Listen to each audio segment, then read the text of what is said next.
BBC Urdu کے programme سیربین میں خوش آمدید. ہمارے لندن اسٹوڈیو سے میں ہوں عالیہ نازکی. میانمار میں اپوزیشن جماعت کی لیڈر آنگ سان سوچی نے BBC کے ساتھ خصوصی انٹرویو میں کہا ہے کہ انتخابات مجموعی طور پر آزاد تھے لیکن منصفانہ نہیں. کرملن نے ورلڈ اینٹی ڈوپنگ ایجنسی کی جانب سے روسی ایتھلیٹس پر ممنوعہ ادویات استعمال کرنے کے الزامات کو بے بنیاد کہہ کر رد کر دیا ہے. اور اقوام متحدہ نے خبردار کیا ہے کہ ایتھیوپیا میں 1.5 کروڑ افراد کو خوراک کی کمی اور فاقوں کا خطرہ لاحق ہے. ادارے کا کہنا ہے کہ بین الاقوامی امداد کی اشد ضرورت ہے.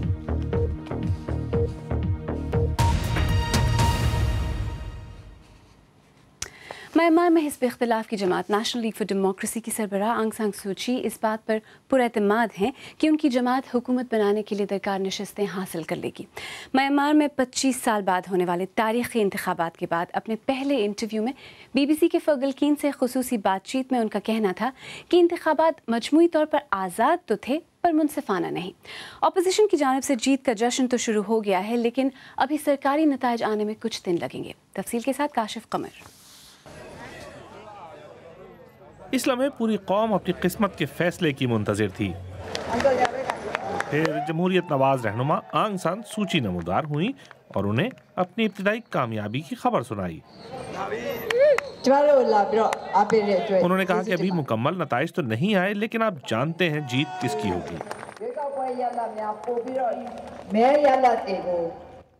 الیکشن کے بعد BBC سے بات کرتے ہوئے اپنے انٹرویو میں وہ بہت پراعتماد نظر آتی تھیں. نتیجے آ رہے ہیں اور یونین لیجسلیچر میں ہم تقریباً 75% ووٹ حاصل کر لیں گے. حکومت بنانے کے لیے ہمیں 67% ووٹ درکار ہیں. ان کا ہمیشہ سے کہنا تھا کہ وہ خوف سے آزادی حاصل کرنا چاہتی ہیں اور اب ان کو ایسا ہوتا نظر آ رہا ہے. لیکن جیت کے بارے میں پراعتماد ہونے کے باوجود انہیں انتخابات کے منصفانہ ہونے پر بھی تحفظات تھے. منصفانہ نہیں تھے لیکن ہاں میرے خیال میں مجموعی طور پر آزادانہ تھے. محتاط رہنے کی ضرورت بھی ہے کیونکہ 25 سال پہلے جب آنگ سان سوچی الیکشن جیتی تھی تو فوج نے جمہوریت کو ہی لپیٹ دیا تھا. اب وقت تبدیل ہو چکا ہے لیکن NLD کی کامیابی کے باوجود بھی پارلیمان کی 1/4 نشستیں فوج کے پاس رہیں گی اور چند اہم وزارتیں بھی. وہ بار بار کہہ چکے ہیں کہ وہ عوام کی خواہشات کا احترام کریں گے اور انتخابات کے نتائج پر عمل درآمد ہوگا.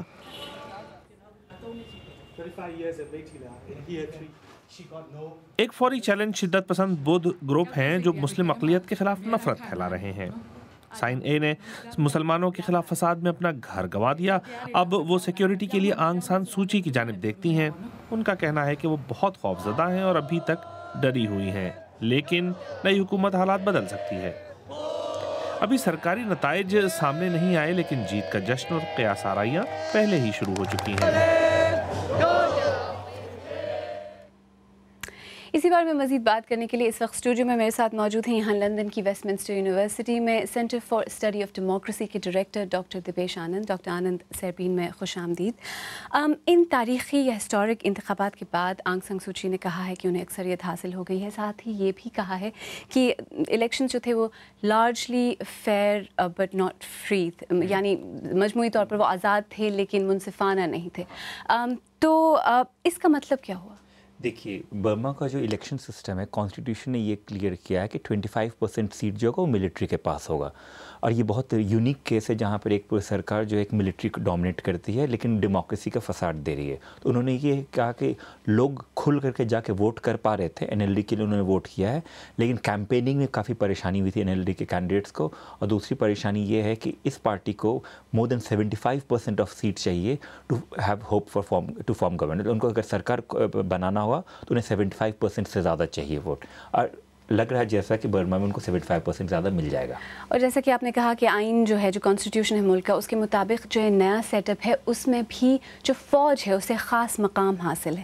تو کیا واقعی یہ ایک حقیقی جمہوریت کی طرف ایک اہم قدم تھا یہ الیکشن، یا پھر ایک بہت ہی لمیٹڈ یا محدود امپیکٹ ہوگا اس کا؟ یہ کافی لمیٹڈ امپیکٹ ہوگا، اسی لیے ملٹری نے الاؤ کیا. یہ ہمیں سوچنا ہوگا کہ وہ ملٹری جو 50 سال سے زیادہ رول کیے برما کو، اس نے کیسے یہ الیکشن الاؤ کیا.